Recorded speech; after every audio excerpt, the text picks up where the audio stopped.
Ivy. Ivy.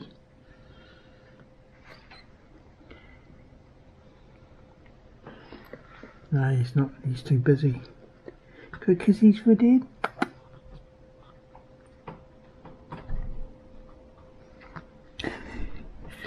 Alright. G'day, we're going to take this out to the car now and install it.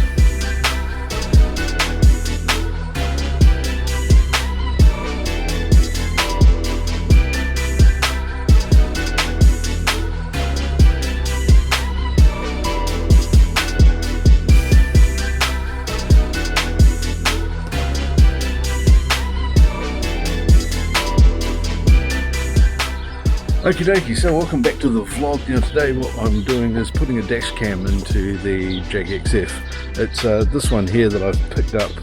It was, I got it for $100. It's a 360 4K Ultra HD action cam. I love how they say Ultra HD. It's just 4K, and we're going to be putting it into here. So yeah, let's start by ripping the box to pieces. Rightio, let's start with the unboxing. Plastic on here is not held together too well because I think it's been sitting on the shelf for a while. So I'll just start by ripping all of that off. There you go, that was easy. Now it's pretty much same formo as your standard GoPro box from what I can see. So that's just going to have a little bit of a plastic round circular tag thing that we always get on these. And actually I'll just read you the specs off the back of the box first and get that out of the way. So here they are. It is it's a 170 degree wide angle lens. It does 4K at 24 frames per second down to 720p at 120 frames per second, so that's not too nasty. It'll do 1080 at 60 frames. For a $100 camera, you can't really complain too much about that. Well, you can, but you'd be an ungrateful bastard.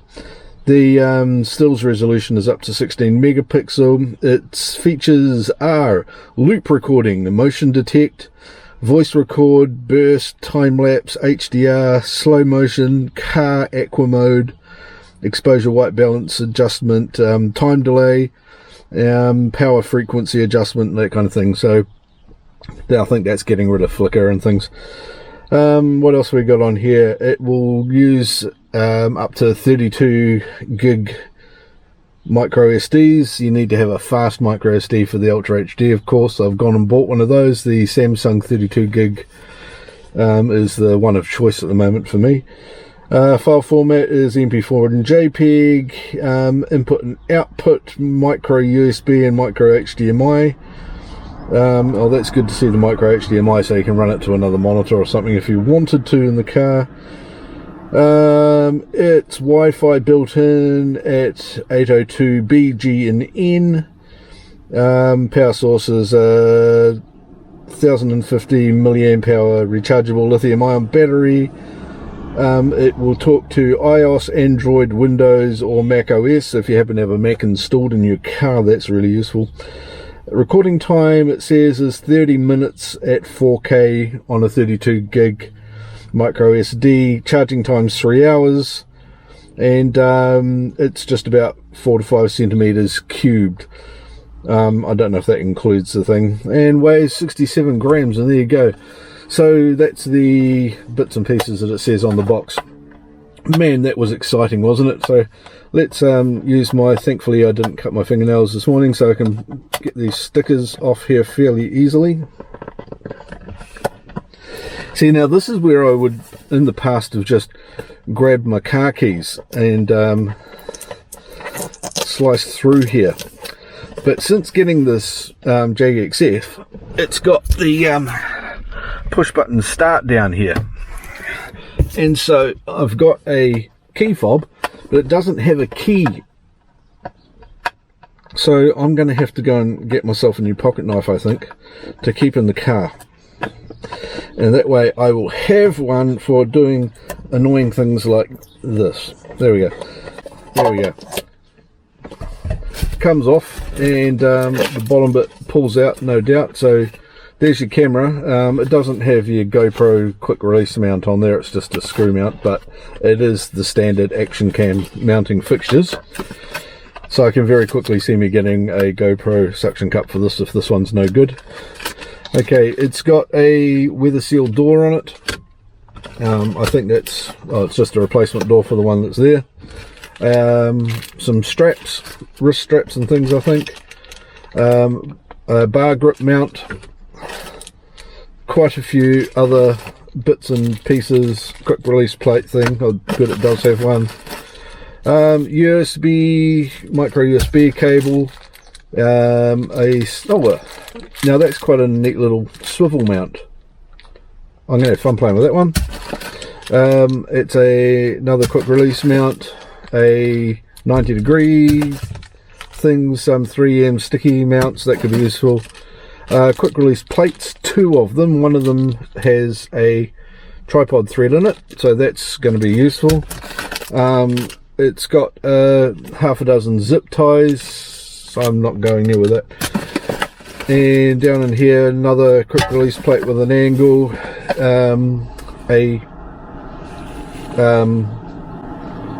so tripod mount, top and bottom thing. I'll work that one out in a minute. Now a suction cup. Now on the packets for these things, the suction cups always look bigger than they actually are.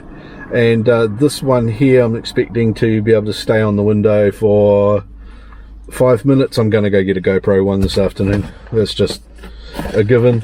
A lens cloth, you can never have too many of those. And another 90-degree mount.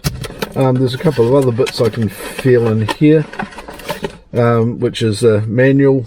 And if I reach right down into the bottom of the box here and open that up, it's empty. That's it, nothing else in there. Okay, so let's unscrew this thing and get it out of the housing, and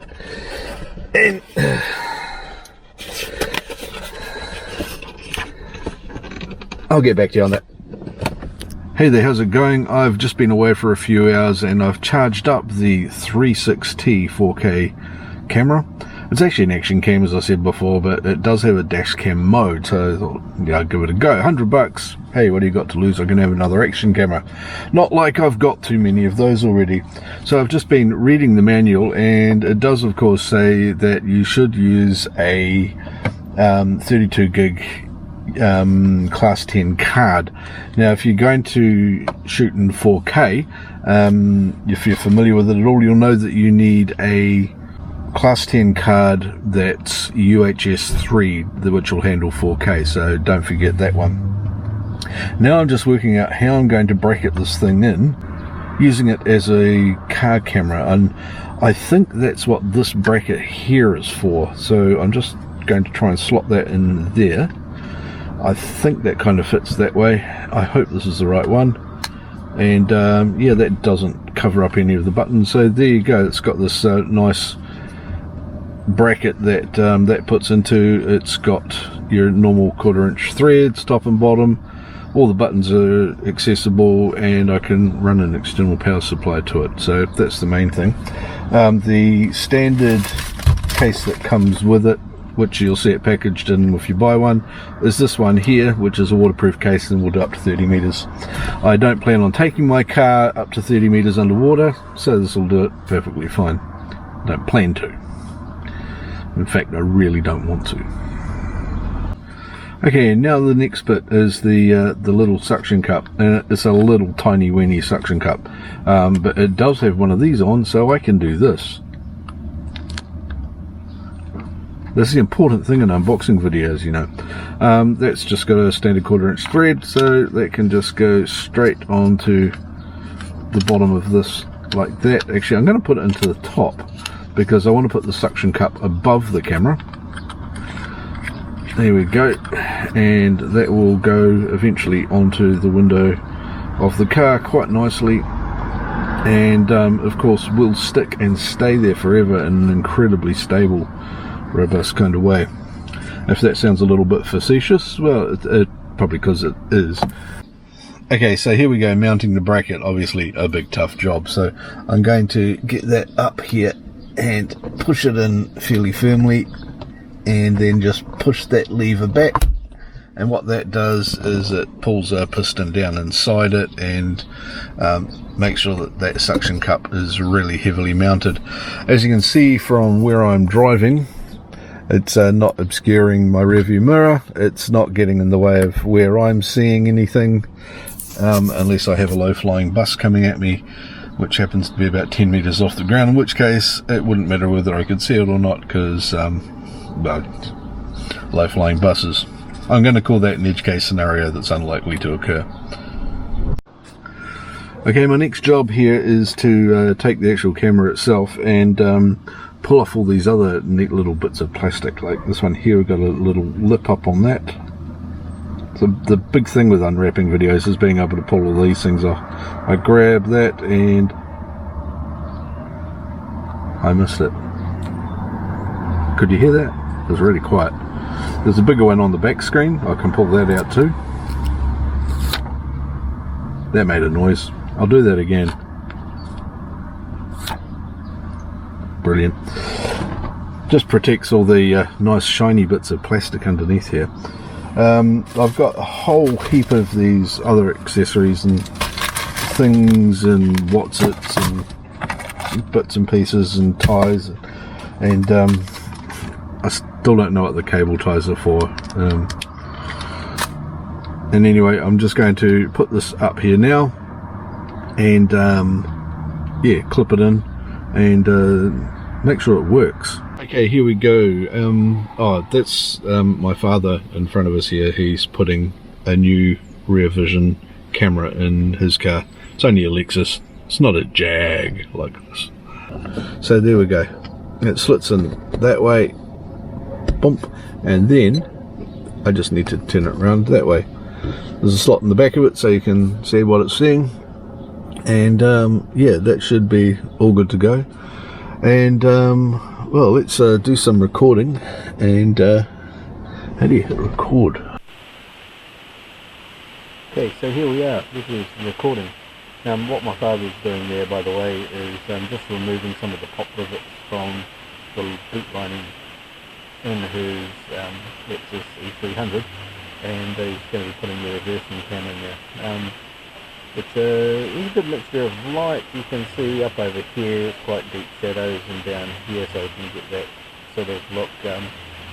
We're seeing bright sunlight on here from the sunset because the sun's just going down behind me, and yeah, that's a pretty good example of mixed lighting conditions in the boot of his car there.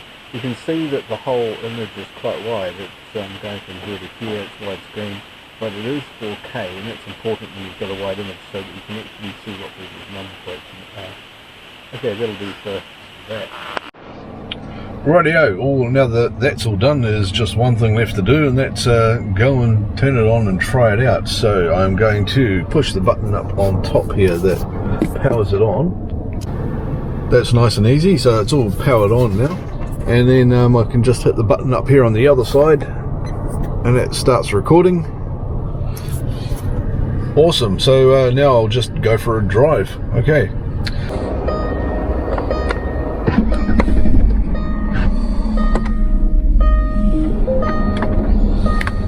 The light here is fading on me pretty quickly because yeah, I've been running around doing a few other things while making this video. So yeah, nice sunset out the front here, as you can see.